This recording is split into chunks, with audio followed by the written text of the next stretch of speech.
اگر کھانسی سے شفا چاہتے ہو تو دودھ میں تھوڑی سی ہلدی شامل کر کے پی جاؤ۔ اگر طاقت میں کمی محسوس ہونے لگے تو مصری کی ڈلی کھا جاؤ۔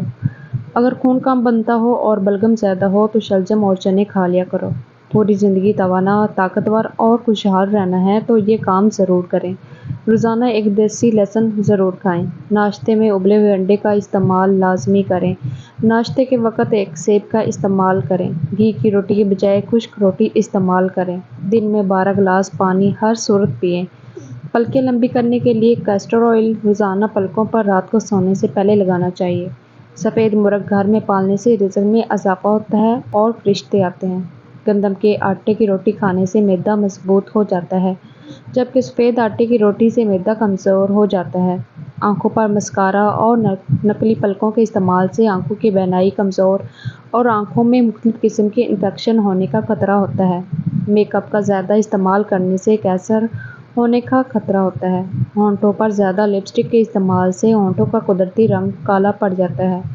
جو لوگ دودھ میں گڑ ملا کر پیتے ہیں ان کے پیٹ میں جمی ہوئی چربی میں کمی آنے لگتی ہے، موٹاپے سے چھٹکارا مل جاتا ہے اور قبض کا مسئلہ نہیں ہوتا۔ کھیرا کھانے سے جلدی بڑھاپا نہیں آتا۔ خشک روٹی کھانے سے جوانی برقرار رہتی ہے۔ زیادہ بحث کرنے سے عقل میں کمی آتی ہے۔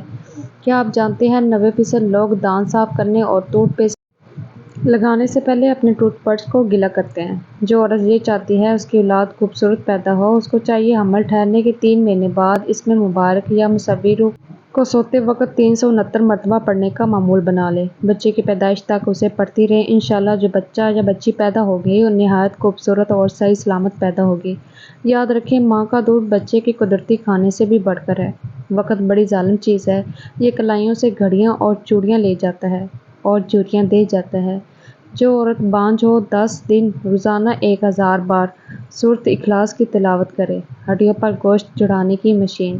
اگر وزن زیادہ کرنا ہے تو کم سے کم 6 کیلے کھائیں اور اوپر سے نیم گرم دودھ پیئے، ملک شیک نہیں بنانا۔ تیز پتے کی چائے نزلہ زکام کے لیے مفید ہے۔ یہ ہاضمے کو توانا رکھتی ہے، تیزابیت اور پیٹ کے درد میں بہت مفید ہے۔ پاؤں میں لگی آگ تیل سے بجھائیں۔ 50 گرام سرسوں کا تیل لیں، اس میں 2 چٹکی کافور کو کوٹ کر ڈال دیں اور دھوپ میں رکھ دیں۔ مکس ہو جانے پر پاؤں کے تلوں پر ملیں، انشاءاللہ پاؤں کی جلن میں افاقہ ہوگا۔ ماہواری کے بعد کمزور عورتوں کا علاج۔ ان کو چاہیے گڑ اور سونڈ کا قہوہ بنا کر پئیں، کیونکہ اس سے ان کے اندرونی نظام میں پیچیدگیوں کے مسائل ختم ہوں گے اور ماہواری کے دوران کمزوری نہیں ہوگی۔ صبح کو دہی کھانے سے یادداشت اچھی ہوتی ہے۔ صبح کے وقت درخت کے ساتھ لٹکنے سے قد چھوٹا نہیں ہوتا۔ صبح کو لمبے لمبے سانس لینے سے کبھی دمہ کا مرض نہیں ہوتا۔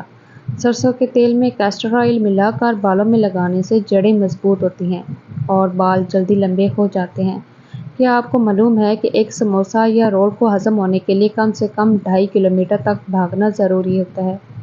ایک تحقیق کے مطابق چینی اور دودھ کے بغیر کافی کا مناسب استعمال دانتوں کو خراب اور کمزور ہونے سے بچاتا ہے۔